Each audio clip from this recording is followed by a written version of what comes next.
Matthew chapter 27.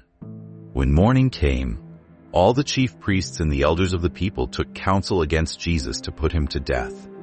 And they bound him and led him away and delivered him over to Pilate, the governor.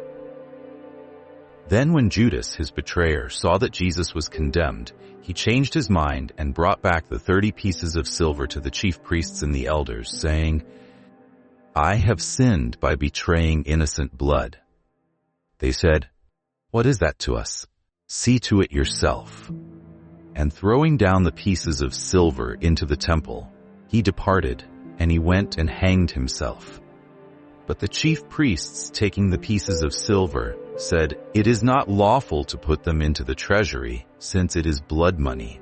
So they took counsel and bought with them the potter's field as a burial place for strangers. Therefore that field has been called the field of blood to this day. Then was fulfilled what had been spoken by the prophet Jeremiah, saying, "And they took the 30 pieces of silver, the price of him on whom a price had been set by some of the sons of Israel, and they gave them for the potter's field, as the Lord directed me." Now Jesus stood before the governor, and the governor asked him, "Are you the king of the Jews?"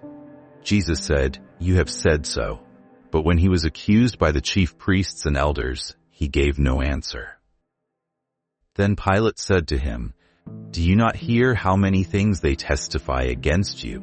But he gave him no answer, not even to a single charge, so that the governor was greatly amazed. Now at the feast, the governor was accustomed to release for the crowd any one prisoner whom they wanted. And they had then a notorious prisoner called Barabbas. So when they had gathered, Pilate said to them, "Whom do you want me to release for you, Barabbas or Jesus, who is called Christ?" For he knew that it was out of envy that they had delivered him up.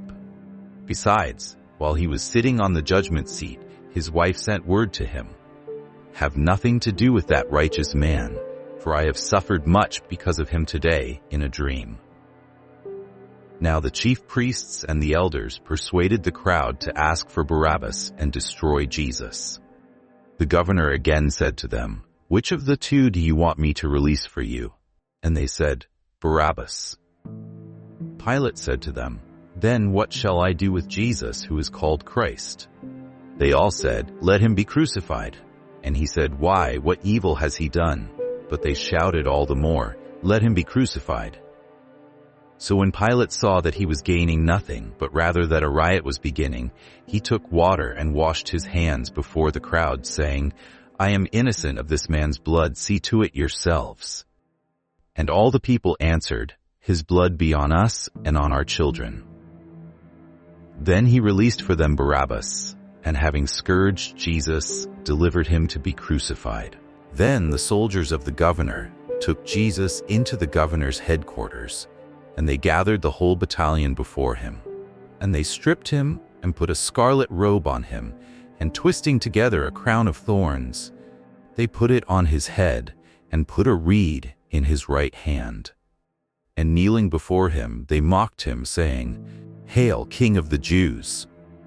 And they spit on him and took the reed and struck him on the head.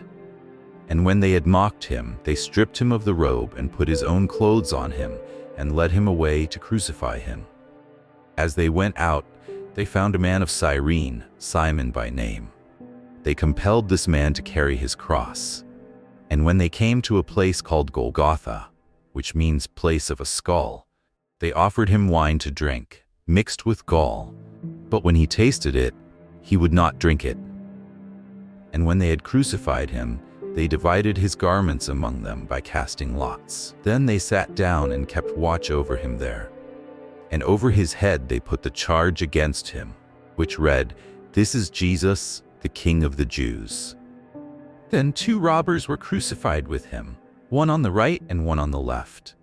And those who passed by derided him, wagging their heads and saying, "You who would destroy the temple and rebuild it in 3 days, save yourself.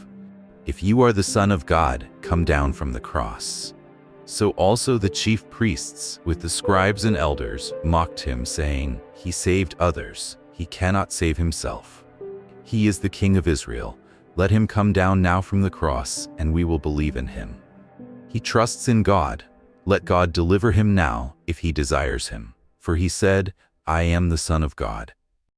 And the robbers who were crucified with him also reviled him in the same way. Now from the 6th hour, there was darkness over all the land until the 9th hour. And about the 9th hour Jesus cried out with a loud voice, saying, Eli, Eli, lima sabachthani?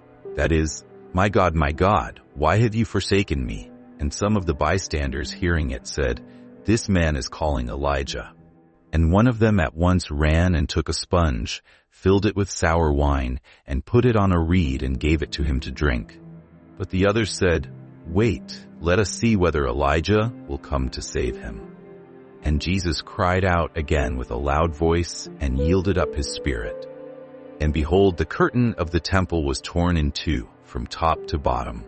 And the earth shook, and the rocks were split. The tombs also were opened, and many bodies of the saints who had fallen asleep were raised. And coming out of the tombs after his resurrection, they went into the holy city and appeared to many. When the centurion and those who were with him, keeping watch over Jesus, saw the earthquake and what took place, they were filled with awe and said, Truly, this was the Son of God. There were also many women there, looking on from a distance, who had followed Jesus from Galilee, ministering to him, among whom were Mary Magdalene, and Mary the mother of James and Joseph, and the mother of the sons of Zebedee. When it was evening, there came a rich man from Arimathea, named Joseph, who also was a disciple of Jesus. He went to Pilate and asked for the body of Jesus. Then Pilate ordered it to be given to him. And Joseph took the body and wrapped it in a clean linen shroud and laid it in his own new tomb, which he had cut in the rock. And he rolled a great stone to the entrance of the tomb and went away. Mary Magdalene and the other Mary were there, sitting opposite the tomb. The next day, that is, after the day of preparation, the chief priests and the Pharisees gathered before Pilate and said, Sir, we remember how that impostor said, while he was still alive, After 3 days I will rise. Therefore, order the tomb to be made secure until the 3rd day, lest his disciples go and steal him away and tell the people, He has risen from the dead, and the last fraud will be worse than the first. Pilate said to them, You have a guard of soldiers. Go, make it as secure as you can. So they went and made the tomb secure by sealing the stone and setting a guard.